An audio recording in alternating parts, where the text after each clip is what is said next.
So guys, শীতকালের দিনে খেজুরের রস খেতে গিয়ে যে এটা দেখতে পাবো সেটা আমি কখনোই ভাবতে পারিনি। হ্যাঁ, তোমরা ঠিকই শুনেছো, গল্পটা তোমাদের প্রথম থেকেই বলি।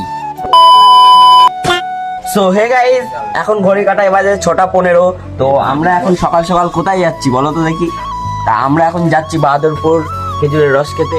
আর আমার পকেটে দেখতে পাচ্ছ একটা গ্লাস, যেটা ওখানে খুবই কাজে লাগে। যাই হোক, আমাদের এখান থেকে বাহাদুরপুর অনেকটাই দূরে। আমরা যেহেতু সাইকেল নিয়ে যাচ্ছিলাম, তাই জন্য খুবই সকাল সকাল আমরা বাড়ি থেকে বেরিয়ে পড়েছিলাম। তাতে আমরা কিন্তু দেখতে পেলাম চারিদিকে যেন ঘন কুয়াশায় ভরা, আর মনে হচ্ছে আমরা যেন কাশ্মীরের রাস্তাতে সাইকেল চালাচ্ছি। আর সত্যি কথা বলতে, আমি তো কোনোদিনই এত সকাল সকাল ঘুম থেকে উঠি না, তাই জন্য প্রতিদিনের কুয়াশা ভরা সকাল সেগুলোকে আমি দেখতে পাই না। আমরা বাড়ি থেকে বেরিয়েছি 6টা 15 আর এখন বাজে 7টা 10। তাই জন্য আমরা কিন্তু অনেকটা রাস্তায় অতিক্রম করে ফেলেছি। ফাইনালি আমরা চলে আসলাম সেই জায়গাতে। সেখানে গিয়ে দেখি এখনো সেই খেজুরের রস বিক্রেতা এখনো আসেনি। যাই হোক, আমরা কিছুক্ষণ অপেক্ষা করার পরেই সেই লোকটিও সেখানে রসের ভাঁড়গুলো নিয়ে চলে আসলো। তারপর আমরা বললাম আমাদেরকে 2 লিটার মতো খেজুরের রস দিয়ে দাও। তারপর সেই লোকটি দেওয়ার পরেই আমিও 1 গ্লাস নিয়ে টেস্ট করে দেখলাম। দেখতে তো অনেকটাই সুন্দর, তার থেকে খেতে অনেকটাই সুস্বাদু। আমার তো বেশ ভালোই লাগলো। আর তোমরা কে কে খেজুরের রস খেয়েছো সেটা কিন্তু অবশ্যই কমেন্ট করে বলো। আর হ্যাঁ, সাবস্ক্রাইবটা করতে ভুলো না কিন্তু। বাই।